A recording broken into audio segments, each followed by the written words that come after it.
Hello and welcome. My name is Tom. This is the Enthusiasm Project, Season 5, Episode 1. Can you believe it? And today we're going to talk all about staying in your lane, because just stay in your lane and get out of my way. This is the attitude for Season 5, is just you get out of my way. I'm just kidding. That's not it at all. But we are talking about staying in your creative lane today, which is something you might have heard me sort of talk about on, I don't know, like Couples Table or a stream or something. There's been so many things that have happened since we last talked to each other here. And I think that it's an interesting idea, especially because if you've ever been told to stay in your lane, quote unquote, it's usually a negative thing, because it's usually you trying to do something a little bit different, or, just branch out a little bit, and then people who are uncomfortable with that say, no, just stay in your lane. Like, what are you doing? However, I think that I have a slightly different version or meaning behind that. And when it comes to creativity and making stuff for online and everything, it's something that has been immensely helpful to me lately. And I wanted to kick off this season by talking about that, specifically because kind of wrapped up Season 4 on the other side of that, I guess, swerving between lanes, maybe. And last season was crazy on the Enthusiasm Project, if you missed it. And just because last season really was crazy. I'm being sort of like goofy and jokey as if it's a HBO Max series or something. But, last season started and we were talking about creativity and all this fun stuff. And then it sort of switched to, hey, I think I can actually help people who want to kind of like strategically, while maintaining their integrity, build like their YouTube channel and stuff into a business. And I did this whole series of episodes, which I'm super proud of. If you're listening to this, hopefully you've already heard them. But if you haven't, when you're done listening to this episode, definitely go back and check out the 3 episodes from Season 4, where I talked about how Heather and I formed our LLC, how the different revenue streams that come in through the YouTube channel, and just the amounts that those earn, so you can get a realistic idea of what you might be able to expect. And then a 3rd episode, which is all about the costs of running the channel the way that I was at the time, which all that stuff's pretty much the same, but some things have, basically the costs have increased, if anything. And those are really cool. And I got such good feedback from those episodes, and I was really happy because people were finding them to be very valuable, and that was really exciting. And then the season took another turn because the whole process of moving out from my job and moving into, creating online content full time, and that whole thing, and documenting that through the Secret series, which was super fun. And we got like such good feedback from that. And I'm very, very grateful and appreciative of that. But it was like the season was all over the place because so many different things were happening. And then it wrapped up with, after that, and the transition from leaving work to full-time content creation. And then that was also just when all of the numbers for, my YouTube channel stuff just decided to take a nosedive. They decided to become deep sea divers and just go to the bottom, which normally there are peaks and valleys in any sort of, YouTube journey. And normally I wouldn't really care. I just sort of kind of stay the course and do my own thing. Stay in my lane, if you will. However, this time was a little bit different because the pressure was very, very different. And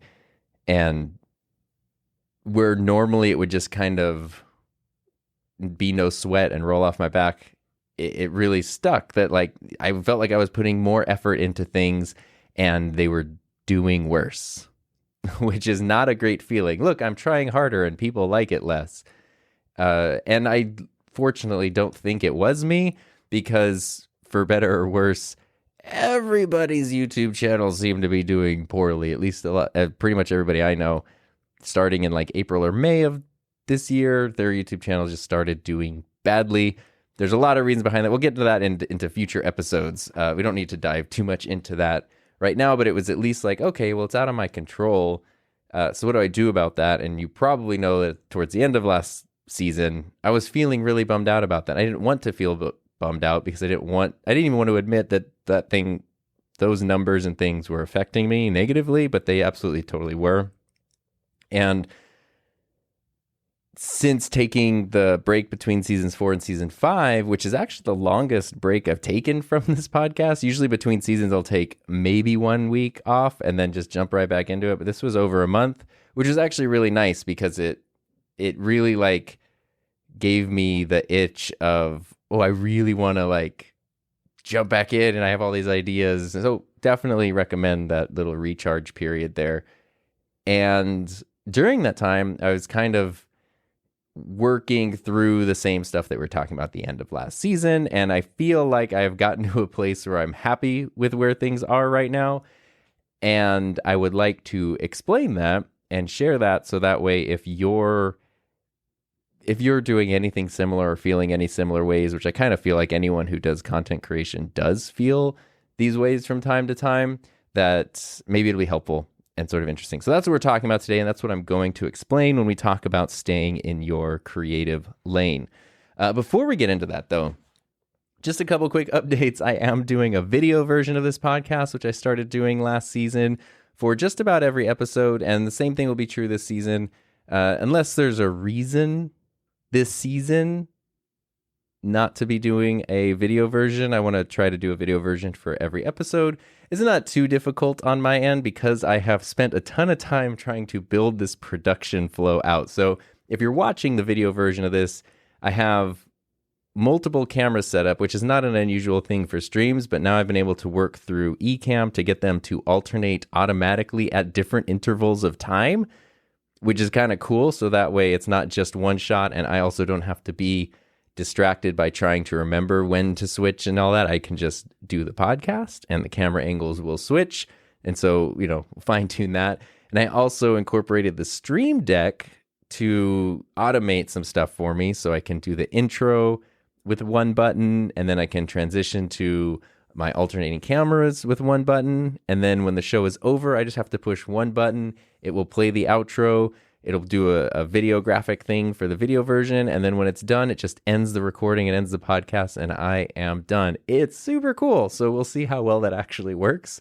If you want to see the video version of this, you can support the show on Patreon. Links are all in the description. The best ways to support the podcast are either through Patreon or buy me a coffee if you just want to go like, hey, here's some support, but I don't need anything in return. If you want to get some perks and things, that's where Patreon comes into play. I kind of we talked about, what is it called? Monetization. Yeah, I'm so good at it. I can't remember what it's called. Talked about that last season and, how to monetize podcasts and things. And it's not something I've ever really done, but I kind of rebuilt my Patreon from the ground up. So if you're already a patron, nothing really changes other than you might get more stuff, but you don't have to do anything. If you're not, it might be worth checking out. There's 3 tiers, and they're pretty simple, starting at $5 and up. And the $5 tier, the lowest end tier, is the one that will get you access to the video podcasts. All the other tiers also get access to the video podcasts in addition to some other stuff as well. So if you want to see a video version, that's the way to do it. Patreon.com/TomBuck. Links are all in the show notes for the episodes, and then you can sign up right there and see the video version. Because who wouldn't want to you can listen to my beautiful voice, but why just listen when you can also see my beautiful face in multiple camera angles? Anyway, sometimes video podcasts, and I will let me put a stick in the spokes of my tire right now. I did not think video podcasts were worth it for a very long time because I just knew my own habits weren't really. So now I'm not pitching Patreon to you. I'm just talking to anyone who's doing podcasts and thinking about video podcasts and things. I just knew my own habits where if I watched a video podcast, I would kind of look at it and be like, oh, that's cool. Okay, I have an idea. And then I would, set the phone down or plug it into speakers or something and just listen to it like an audio version. And so I thought for myself and for many other people who were asking, it was like video podcasting just is not, it's so much work to add in a video component. And it just doesn't seem to be worth it, considering most people are still going to end up listening to it anyway. But over the past year or two, especially, not only have video podcasts become more popular, but people do really seem to like them. And I've even come to like them more myself because you do get to see the person. You get to see the hand movements and the facial reactions, and if somebody's talking about something, they can actually hold it up. If it's an episode where you're referencing something like, hey, look at this thing, you can bring up, a screen share or a screenshot. Like, it does kind of help make it feel a little more complete. I still do primarily listen to audio only version of podcasts, but if there's something I'm interested in and there is a video version, I do enjoy that more than I thought. And since I am fortunate enough to have a setup where I'm always making videos and doing streams and stuff, and through Ecamm where I can just record directly to my computer with basically automated editing through like the ATEMs and everything and the Stream Deck and all this like mission control buttons that I have laid out in front of me, it actually kind of just works out really well where it's not too much extra effort to add a video component. And it was kind of fun to figure out this sort of puzzle. So I'm excited to see where that goes and what I can add to that and how I can sort of enrich it. But I also want to make sure that if you're the audio only person, because if you don't want to support the show on Patreon or anything like that, and you just want to listen to it for free, that's awesome. I am completely blown away that you want to listen to it, and I appreciate that. And I want to make sure that you can still enjoy it just the same way you always have, if not more so. Anyway, let's move on and talk about what we're here to talk about today, which is your creative lane. And kind of what I feel like I have gone on like this journey, and now I'm reporting back and like, this is what I have learned, and now maybe you can learn from it as well.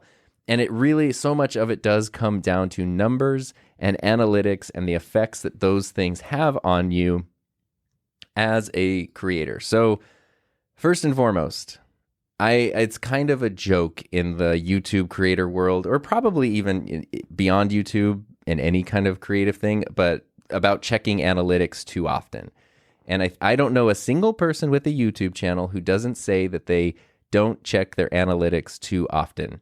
And I think a lot of people, I actually feel bad because so many people say that they're checking their analytics too much and they feel really guilty about that. And they should check them less, and they're making, concentrated efforts to do so and all that kind of stuff. And I kind of disagree. And I don't think you should be living on your analytics page, and I don't think you should be doing anything. You can do whatever works for you. But I'm of the mindset, as someone who does check analytics multiple times a day, that as long as that's not disrupting something or interfering with other things, who cares? Like it's fine. Don't beat yourself up over it or anything like that, because it is kind of nice to keep a pulse on what's happening with your channel. And there are certain things. Maybe you're nearing a milestone and you want to, that's important to you, and you want to see like when you hit it. Maybe you've released a video that you've worked really hard on and you want to see how it's doing. You would keep an eye on comments, whatever it might be. There's a lot of reasons to kind of like regularly check your analytics. And in a week or two, I'll be doing an episode about how to protect your YouTube channel, because it's a mess right now out there, and it's very, very scary. In addition to just bad things like having channels hacked and stuff, now YouTube itself in the past few months has like gone on a rampage of accidentally deleting and suspending channels, and that can be a very scary, frustrating, and hurtful situation, which we'll get into in a future episode. But the part that you need to know now is maybe regularly checking your analytics isn't a bad thing, because it at least lets you know, okay, everything's up and running, and you can kind of catch problems before they might become bigger problems. But we'll get into that in future episodes. Anyway, that's why I don't think it's terrible to check your analytics. As long as you're not neglecting somebody or, pulling out your phone in the middle of a conversation to check your number, or, having a panic attack because you haven't checked your analytics in 36 minutes or something. If you sit down to check your email and you click the little thing and see what the numbers are, who cares? Like, it's something you're putting a lot of effort into. Feel free to check that as much as you want or as little as you want. The thing to be aware of, though, is how those numbers are affecting you. Now, I believe it's once you hit 100,000 subscribers, you have the option or the opportunity to gain access to like a YouTube manager or liaison. I don't know what it's called. I ain't a part of that club, but somebody who will sort of like help you with your YouTube channel. And what I've heard is that a lot of times the person that people talk with do recommend don't check your analytics very often. And this is where it's that thing where it's like YouTube is very big and Google is very big. And I feel like the team of people who work with like YouTube on the creator side of things just do not talk to the team of people who work with it on like the platform and algorithmic side of things, because they send contradicting messages all the time and it's confusing. So for example, I've heard multiple creators who have their YouTube, I don't know what it's called, we'll call it a liaison, sure. And that person will tell them, don't get caught up in analytics. In fact, you should only be checking your analytics once a month, because you don't want to be so close to it that every dip and every dip is a tragedy and every peak is a success. You just want to check in once a month. As long as you're, hitting a general upward trend, everything is good and you have nothing to worry about. Who the heck would only check their analytics once a month? And not only that, it's like not even possible to do that if you're publishing more than one video per month. And to take that even a step further, this is where the contradiction comes into play. As you probably know, the first 24 to 48 hours are some of the most important time periods in a video's release, because that's when YouTube is really testing the video, trying to find out the perfect audience for it. And if it can find the right people, then that's when the video can really take off and do really well. And if it can't find the right people and can't figure out who that video is for, then it just sort of goes like, this video must suck then, so we won't promote it to anybody. And then, maybe randomly later it'll get picked up or something. But that first window is really, really key. And I say that because there have been so many people who have shown their data and their analytics where it's after that 24 to 48 hour window, if the video didn't like hit a certain threshold, and I don't know what the threshold is or magic numbers or anything, but it just sort of is, then it dies. And that is really frustrating, because it's normal for videos, for an audience to lose interest in a video over time. Like, hey, I released this video and it's about something that's really relevant right now, but as time goes on, people aren't going to be that interested in an iPhone 7 review or something, for example, because time passes. That's normal. What's different is when you have something that seems to be performing at a certain level, and then literally from one day to the next, it now completely shifts or is completely dead, because that's not organic. That's not an organic change in audience behavior. That is the platform deciding to drop that video for whatever reason and move into something else. And that can be very frustrating, very confusing as a creator. So suffice it to say, once you release a video, that first day or two, you're probably going to be checking pretty often, not just to see how the video's doing, but to really kind of see, is this the most accurate or the best title? Is the thumbnail good? Because sometimes you have an idea and you put it out, and then once the video goes out, you kind of realize the audience is looking at it a little differently than you had planned. And so maybe the title isn't connecting in the best, most effective way possible. So you can change the title, and then that could bring the whole thing to life again. Or I just realized I was looking at the wrong camera. I was like, so enjoy the side of my face. Anyway, it's just this whole thing of that's time where you can, you can't re-edit the video or change it. If you made a total turd of a video, you can't polish it. But if you made a great video and there's just little tweaks you could do, that could be the time to spend doing that. But if you're only checking your analytics and stuff once a month, what? And if you're releasing a video a week, that's 4 videos a month. So literally, like, the best practice to give your YouTube channel, your YouTube video, the best chance to succeed goes against the advice that other YouTube people are giving about only check once a month. So that's where it can be confusing and frustrating. And then people become obsessed with numbers and then start beating themselves up because they feel like they're checking them too often. And it's this whole weird, vicious cycle, which is one of those things that if you've ever had the experience of somebody telling you like, oh, watch out, once this happens, be careful because then this thing could happen. And then you think, I know that happens to everyone, but it won't happen to me because of reasons. And then it does, because that's how things work. That's what happened to me with my YouTube channel and stuff. Was once, as I was considering going full time, one of the very common things that people said was once it goes full time, it changes your perspective and things you care about the numbers so much and the stress is very different. And I was like, hey, I have grown this channel by just doing things my own way and not paying attention to that kind of stuff. And it has grown well and it's been organic and it's been authentic and I'm super proud of it. So I'll just keep doing that. It doesn't really matter whether or not I'm leaving my job. I'll just keep doing things the same way I always have been on the channel. And that, I think ultimately that probably is the best strategy, which I will get to in a second, but I talk for a while. It'll be a while. Ultimately, I do think that's the best strategy, but it's just inevitable when it becomes your primary source of income and a simple thing like an algorithmic change can cut your ad revenue in half, for example, or that algorithmic change that cuts your views in half then also means that fewer people are now going through your affiliate links or signing up for your course or your email list. It's not even just ad revenue and just like YouTube video performance, but because all of that ties into all of the different other revenue streams so strongly, that's where it does become maddening because you can't figure it out and it's so frustrating and it can just be so frustrating. And that's where we're going that's what I was talking about last season, was dealing with that.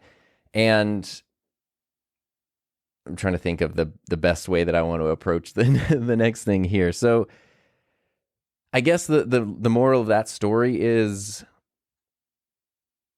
when you have a platform like YouTube, which is owned by Google, which is a data first company, why they use that data, that's a whole separate thing. But talk about a company that has access to data. That's them, and that's YouTube. So as a YouTube creator, you can jump into your YouTube studio and check your analytics and not just look at views and subscribers, but you can dial down so many granular little things to help you, or just make you anxious to use that information as you will. And there's so much more info than you would ever need there. But I think it can be useful. And I know, like, I'm not the kind of person, we talked about this just on the couples table this past week, where we were looking at like viewer retention, and Heather was asking, what do you do when it says your viewer retention's up or down? And I was like, I just log in and I see a green arrow and I get happy, or I see a red arrow and I get sad. And that's it. It's like, hey, more people are watching this video than usual. And I'm like, sweet. I don't know what to do. Like, to me, it's the same quality. It's at the same level as all the other videos. So I don't know why this one's performing better than that one, or this one's performing worse than that one. I don't know. It all feels like sides of the same coin to me as a creator. And maybe I'm just being dumb by not over analyzing that stuff or spending more time figuring it out. Cause I know there's people who've gone so crazy with their analytics that they're like, they have it down to a science where, it can be super bizarre things like, I need my videos to be 9 minutes and 46 seconds exactly for optimal viewer retention. And if I say the word rutabaga 8 times before the 4-minute mark, my viewer retention will increase by 36%. Like, I have no interest in going down that rabbit hole. I think some people actually enjoy it. They enjoy like the analysis and the puzzle side of trying to connect what they make with viewer behavior, with the actual numbers and the quantitative analytics. And that's just not me. It's confusing and it's freaky. So here's what I'll say. What I learned was, check the analytics as much as you want in whatever way you want. And as long as it's not getting in the way of you doing other things you need to do or causing a disruption, in relationships with other people, don't feel bad about it. If you check it once a day, once a week, that's cool. If you check it 10 times a day, that's cool too, as long as it's not getting in the way of anything else. Don't beat yourself up about it. The thing that I do think is important to watch out for is how those numbers are affecting you. And that's tricky because it's normal. It's normal if you see a positive spike in your numbers to be really happy and excited. Like, hey, I made something. It's doing really well. This is awesome. It's normal if you see everything going down to feel sad, or it's normal if you work really hard on a video and it doesn't perform very well and YouTube gives you the 10 out of 10 ranking, which isn't a good 10 out of 10, to feel bummed about that. And it's normal when your videos 1 out of 10, you get the little fireworks show in your YouTube studio. If you know what I mean, if you've been fortunate enough to see it, that's normal to feel good. But keeping that stuff in check, I think, is really important. Even the positives, because it's great if you're checking your analytics and you feel happy. But I can tell you from experience that when things go up and up and up and up and up, you can kind of start to feel like, oh, this is just how it is, and it will never get worse, and it's always just going to stay like this. And then when it goes inevitably down to some degree, that can be really devastating. And that's happened, several times throughout my time on the platform. And obviously the same thing goes where if you check in, the numbers aren't where you want them, if it's devastating and it bums you out and it makes you upset and it makes you not want to like make anything else, or you reevaluate everything and want to quit and stuff, that's obviously not a good thing either. So it's normal to have, it's kind of like the negative comment thing where, I did talk about last season, the month of May this year, I got the most negative comments I got more negative comments in May than in the other 4 years or almost 4 years of my channel combined. I don't know what happened, but it was annoying and I did not like it, and I don't want that to happen again. But beyond weird things like that, early on getting negative comments felt crummy, and it's not like it feels good now, but it would kind of bum me out for a while. It would sort of like throw me off for the day or part of the day or something. And now I get a negative comment. It makes me annoyed. I delete it, and the whole thing takes 15 seconds, and that's it. And then I move on and forget about it. Unless it's particularly like weird, and then I bring it up because it just stuck out in a weird way. But I've gotten better at like, I have the emotional reaction, but then it just sort of gets dealt with and then move on from. And I think your analytics sort of need to be the same way. You check them and they're good, awesome, feel happy, cool, move on. If they're not going in a good way, that's okay. It's normal to feel bummed out. Don't feel like you're failing because you feel sad about that. But then just go, okay, and move on. Like, try to be as objective as possible and just use it as a status check. Like, this is what it is. Okay, moving on.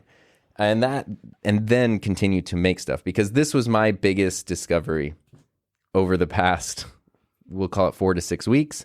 Believe it or not, I like making videos. I know that's mind-blowing, but that was kind of my discovery, because as I was going through all this and as I was feeling frustrated and as I was feeling annoyed and everything, what I noticed more so than I had in the past was just how fun making videos is. And I love kind of everything about the process. Like, I like having an idea and then trying to bring that idea to life in a way that makes sense, in a way that can be helpful or interesting to someone. I like the production side of things, using the cameras and the equipment. I like figuring out, like, maybe I could do the lighting here. I could change the audio this way to make it sound a little better. I like improving every time. I like editing and bringing it all together. I've lately especially really gotten into trying to spend more time editing. And even if it's not necessarily more hours altogether, but like edit for a few hours one day and then stop and come back the next day, because even though I could power through and probably finish, the less rushed perspective or less rushed approach that I'm having seems to make the videos better. Analytically, I don't know if the videos are better, but for me, I'm more proud of them. I feel like this is a better video. It does cooler things. I feel like I accomplished something at a higher level than I was before. And I really like that. And so even when I'm frustrated by bad numbers, even when I'm frustrated by negative comments, even when I'm stressed out about revenue and all that stuff, making videos is super fun. And what I noticed was everything else kind of melted away as I was like making the video. It's just really, it's fun. The whole thing is fun. And the best thing I can do, instead of sitting there staring at numbers and feeling bad about myself because of what a dumb red arrow on a screen says, instead, I could just make another video and have fun and then make something. You never know. Well, I guess it's never going to hurt to expand your library and your catalog of videos on YouTube, but it really does only take one video to change everything for your channel. And sometimes you have multiple ones of those videos throughout your time. And I don't even mean necessarily going viral, but it could be one video that brings in like the audience that now loves everything else that you make, or it could be one video that gives you a more clear sense of direction for your channel or who your audience is or what you want your channel to be. And you just need to keep making videos to get to the point where you can discover that and figure out what that is. And so just continuing to make videos, that was kind of basically right when we wrapped up season 4. That was kind of what I decided was I'm just going to make videos and have fun. I have the time now that I've sort of settled into more of a routine without my teaching job. I feel a little more comfortable putting out 2 pieces of content a week. So I have my Thursday uploads, which have never changed, but now also mainly because I'm impatient and waiting from Thursday to Thursday is a long time. So I've been trying to put something out on Mondays as well, because then something comes out on Thursday and I get really excited and it's like fun, like, hey, yeah, new video. And then Monday rolls around, I'm like, hey, excited. And then, yeah, new video. And then Thursday again. So sometimes it's a video, sometimes it's a live stream, sometimes it's literally like an email newsletter, but just something in addition to this podcast, which comes out every Monday, the audio version. That has been really fun to kind of like play with new things. And later on, like I'm sort of doing that experiment I'm trying to do it for like 2 or 3 months and then just sort of see, like, did it help the channel? Did it hurt the channel? Was it taxing on me to make more stuff, or was it invigorating to make more stuff? So far, I'm really liking it. So I'm kind of like running this long-term experience, and then I will like report back with my findings.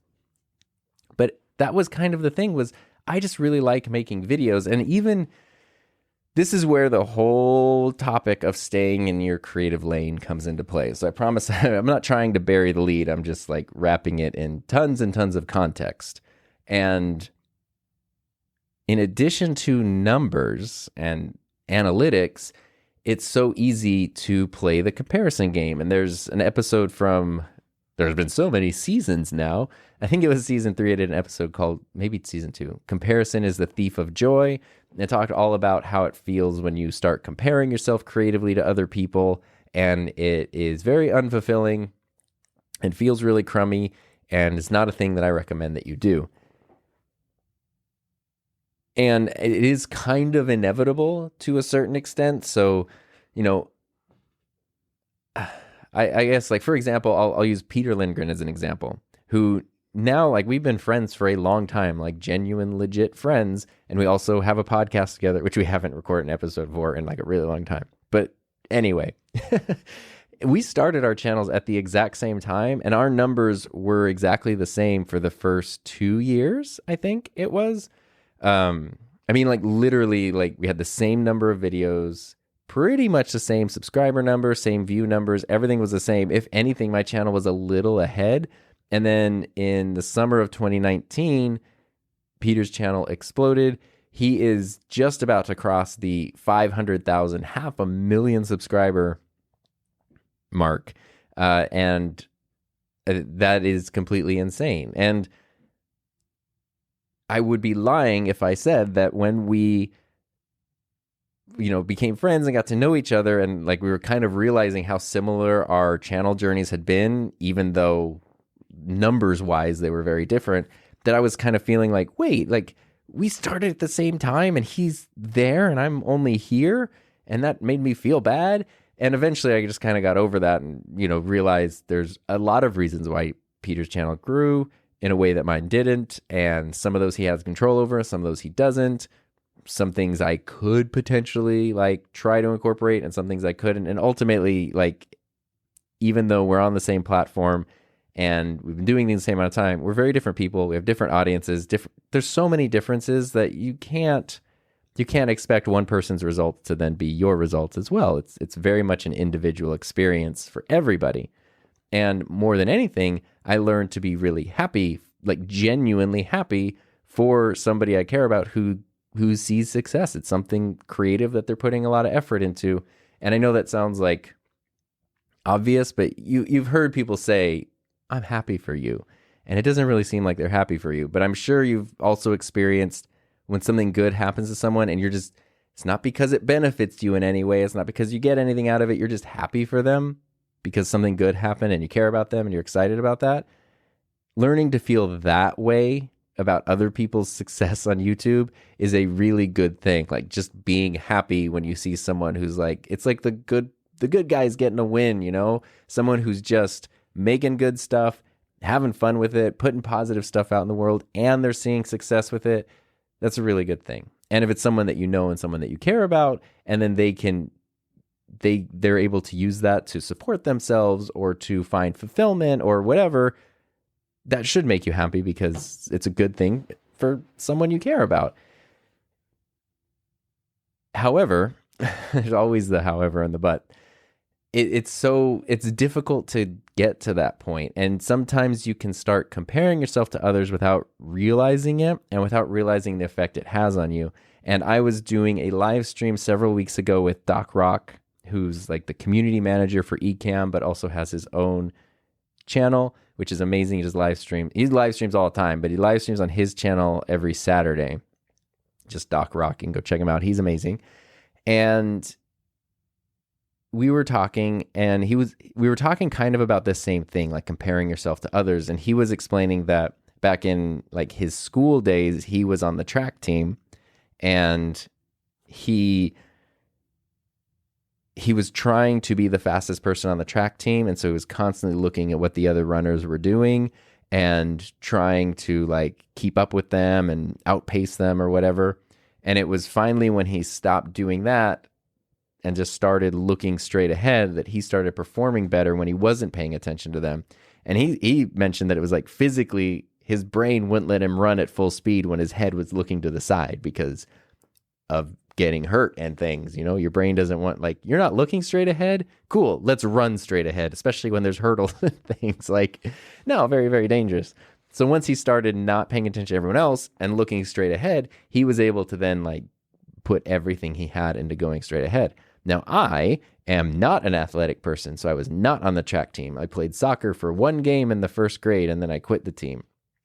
So I don't have any experiences like that. But I have driven cars places, and that is where it hit me to the stay in your lane thing, because I get annoyed, as I'm sure maybe you do, when you're driving somewhere and you see someone who's just kind of like, have you ever seen somebody who is just a mess on the road and you don't know how they and everyone around them is still alive? Like, it literally happened this morning. I was riding my bike. That's the most athletic thing pretty much that I do. I was riding my bike and a car came out of a gated neighborhood, like blasting through the gate way too fast. Then almost, like, I don't want to say almost hit me. They didn't almost hit me, but they kind of like swerved a little too close to me and then randomly honked the horn at me, who's just like one guy in the bike lane. There's no one else on the road. Like, what?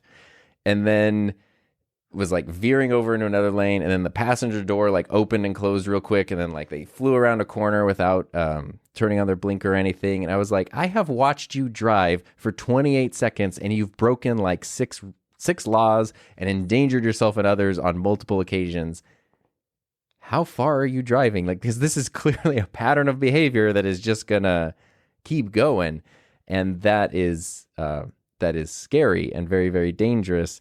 And I know, similarly, when I'm driving and I pull up somewhere and you look over and someone's like eating their breakfast in their car, or, applying a full face of makeup in the mirror, and you're just like, oh, hey, you're driving like a really high-powered, dangerous vehicle, and maybe not do that right now. But that's what got me thinking with Doc's story, because when you're driving, it makes sense to be aware of what's around you, because you need to know this person next to you is eating a bagel while putting on lipstick and talking into their phone somehow with all of their hands and driving a car. And you need to know there's a car coming up behind you and this person's going to change lanes and there's brake lights up ahead. Like, you need to have your situational awareness to kind of know where you are, what's happening around you, and what you might be able to expect up ahead. That is safe, and that's going to help you be a better driver. But if you're the one who is like really, really, really interested in everyone around you, and you're not just looking and going, okay, there's a car to my left, but you're trying to like read their GPS to see what address they're going to, or you're looking into another car and you're trying to like read their speedometer to see the exact speed, or you're trying to eavesdrop on a conversation happening in the car, or what they're listening to on the radio or whatever, that is going to be very, very dangerous, and you're going to potentially put yourself and others in danger, and that's not a good thing. And if you're too much into your own stuff, like if you're like, I'm not going to pay attention to anyone else, I'm just going to like stare at my speedometer or just like the road directly in front of me, that's also dangerous as well. Like you need to have a little bit of that situational awareness. And that's where it tied into, I was like, oh, that's what it's like with creativity, because you can't help but be aware of who's around you, and you can't help but, play a little bit of comparison, just like when you're driving, like, oh, I'm going 70 miles an hour. Are they going 70 miles an hour? Okay. This person's going really fast. This person's going really slow. So you kind of know what's happening around you, but it's not going to affect you unless something like has to, because it's unavoidable. But otherwise, you're doing your thing and you have awareness of what's around you. Creatively, like on YouTube, same thing. You're doing your thing. You have awareness of what's around you. This person's doing really well. Look at this person. They're behind me, but they're growing. They're coming up real fast. Wow. Oh, things are slowing down up ahead. Like, cool. If you start paying too much attention to what other people are doing and you start seeing, well, this person's performing so much better. What are they doing? Maybe I need to be doing that. Oh, okay. Maybe I'm going to take this strategy and do that. But wait, what about this person? Oh, I'm going to do that. This person's not doing well, and I'm doing something that they're doing, so I'm going to stop that. You're just going to make yourself crazy, and you're not going to grow creatively. You're not really going to accomplish much, and you're going to potentially crash your own channel, crash your own creativity, because you're not focused on what you're doing. So that's what I mean when I say staying in your lane creatively. Like you have an idea of what you want to do, you know what you're doing, and you just stay the course. Be aware of what's happening around you. Hey, here's a big change on this platform that might affect something. Okay, I'm going to be aware of that. Here's something that like it does really seem like, I don't know what it might be. Here's a technique or a way of making videos that really does seem to be pushing people ahead. Maybe that would fit in with my content organically, or maybe it doesn't, but you're just kind of doing your thing. You're aware of what's happening, and you're not letting it, veer you out of your lane. You're just staying in your lane. And I know that's like a really simple, probably not like super earth-shattering metaphor or analogy or whatever it might be. But to me, it was really helpful because it let me feel comfortable.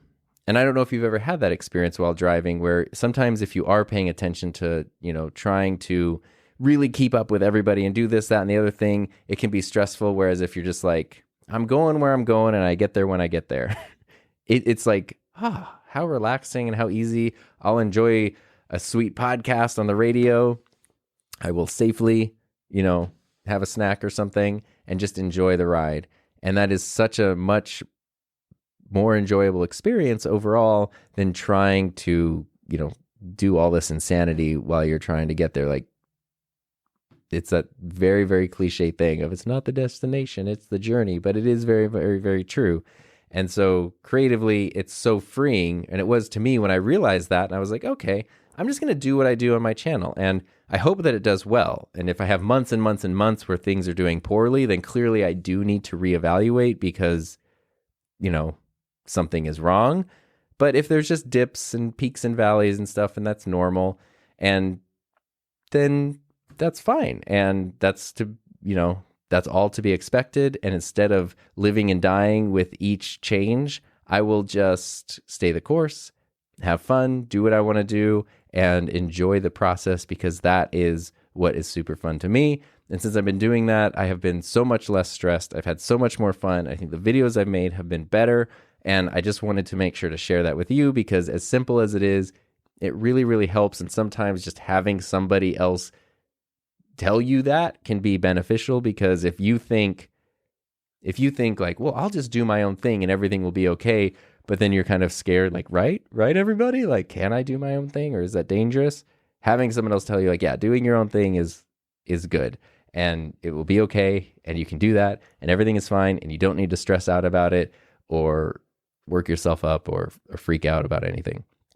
So that's what I've been doing, and it's been working pretty well, because I, as I said, feel significantly better, and the channel seems to be kind of going back on track. It's not where it was, but I'm totally happy with how everything is performing, how the channel's doing right now, and like I said, I'm having a really good time with it too. So hopefully that trend just continues. And there's so many reasons that the channel could have taken a dive, and why so many people's channels, so many other people's, this doesn't sound like words anymore, the channels of so many other people didn't do well in the spring. And a lot of it, which again is a thing of me not listening to advice, but for a long time, people were saying like once things open up and the pandemic seems to be somewhat under control, probably like, YouTube numbers will go down. And I thought like, well, YouTube numbers were going up before the pandemic, like when the world was open. So why would that hugely change? And I do think that actually did have an impact, because as soon as things on a large scale around the world, and especially in the United States where I'm at, started like opening back up and people like emerged from their homes for the first time in over a year, numbers definitely went down. I also think, and I believe there's evidence to back this up, that there were algorithmic changes put in place at that same time. And I don't think the two things are unrelated. I would totally make sense. I don't think this is a conspiracy theory to think that YouTube was noticing massive changes in audience behavior and then adjusted algorithms to serve up different content in different ways, perhaps. I'm sure that if you look back in the spring of 2020, when suddenly everybody was stuck at home, there's probably shifts to change how things were recommended and what was being recommended to people who were stuck at home.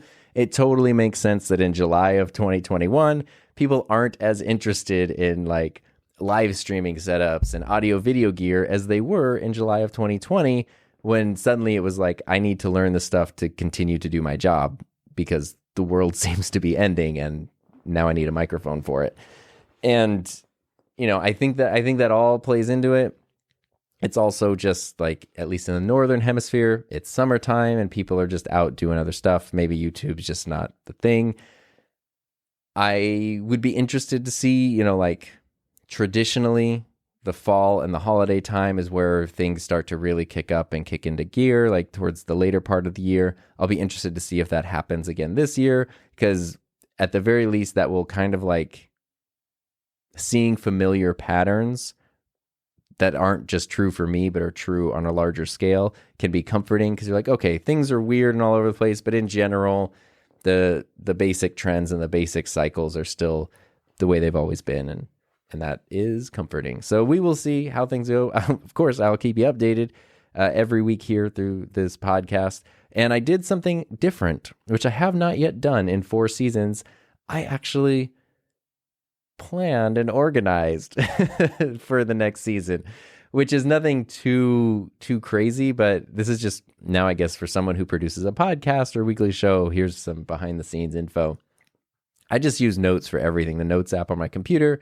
You probably know that if you probably took note of that if you know me, because it's just so simple and so easy, and it's automatically on your phone, your iPad, your computer. So if you're in the little Apple ecosystem, the basic free Notes app is quite amazing. It's got a nice little checklist feature. So what that means is I went and normally what I do is I start a season and I just go for 21 episodes and then I stop and I take a break for a week or two and then I do 21 episodes and I stop. And sometimes I miss a week or two in there, but that's pretty much how it's been. I've never really thought about it more than this. But this time I was like, okay, I have some ideas, so I want to put those down, but I also want to see, I don't want to do too much of the same thing all at once, so maybe I could spread them out. So I did a little list of episodes 1 through 21 of this season, which go all the way through November 29th. If I don't miss a week, it would be November 29th would be the season finale. And then I got nervous because even though it's the same amount of time that it's always been, seeing it and going like, oh, I'm starting a season and that's basically through the end of the year. Like, what a big undertaking. It's like, I've done this for years at this point, but I've never put it out formally, and having it listed out formally felt intimidating and weird. But once I got over that, it was actually nice to have things organized. So I've sort of thrown in some episodes that I know we'll be working on. And then I also left some blank spaces because things will change. Who knows what's going to happen in a month or two, and there might be something that pops up that I want to talk about. I always do love hearing feedback. Like when I was going through my whole camera conundrum earlier this year, it was really great to get the feedback from everyone. And I made multiple episodes about why I'm thinking of buying a certain camera, which I thought no one would be interested in. And I got like probably some of the best feedback on those episodes, which is great. And I love talking about that. So I'm always interested in as much as this podcast is a creative endeavor for me, I want it to be a thing of value for other people and a thing of, I want it to be worth your time if you're going to give me your time to listen. And I always try to figure out the balance of, how much I want to spend talking about the creative side of things. We want to talk about the practical side of things. We want to talk about the gear side of things. And it's always been kind of a combination of all of that. So point is, I really like feedback. If you want to send me messages, feel free to do that. If you want to send me an email to be included in a future episode, please feel free to do that. So if you have any kind of thoughts to what I'm talking about today, or you want to, even send a voice message, you can send it to tom@enthusiasmproject.com and you can be included in a future episode. If you want to just do a written comment, that's cool. But if you want to send in an audio sample, or heck, even a video sample, because there's a video version, if you want to send in video too, you could do that. However you want to be included, feel free to share your thoughts, and then I can put you in the next episode, because it's always kind of fun when the dialogue continues. Or of course, you can always just send me messages and let me know what you think. Let me know how you're doing. Let me know maybe some ideas for things you would like to hear on the show. And of course, if you want to support the show, there are links in the show notes for Patreon and Buy Me a Coffee, whichever one works for you. And if you don't want to do either of those, please do not feel obligated. I'm more than happy to know that you're just giving me the gift of your time, your most precious resource, to listen to me ramble in a room for an hour. But again, if you're not on Patreon, that is how you get access to the video version of this podcast, in addition to other updates, posts, and fun things like that. So thank you so much for listening. We did it. We kicked off season 5. Season 5 is alive. So now let's thrive, because I got the drive. Something about a hive. I don't know. Now, if this goes according to plan, I should be able to push one button and it will play the outro. So if you're watching the video, you'll see the graphic. If you're listening to the audio version, you'll hear the song. And then when it's done, it should just end the recording. We'll see if the magic of technology works. Thanks so much for listening. I really appreciate it. Please have a safe, happy, healthy, fun rest of your week. And I will see you next time.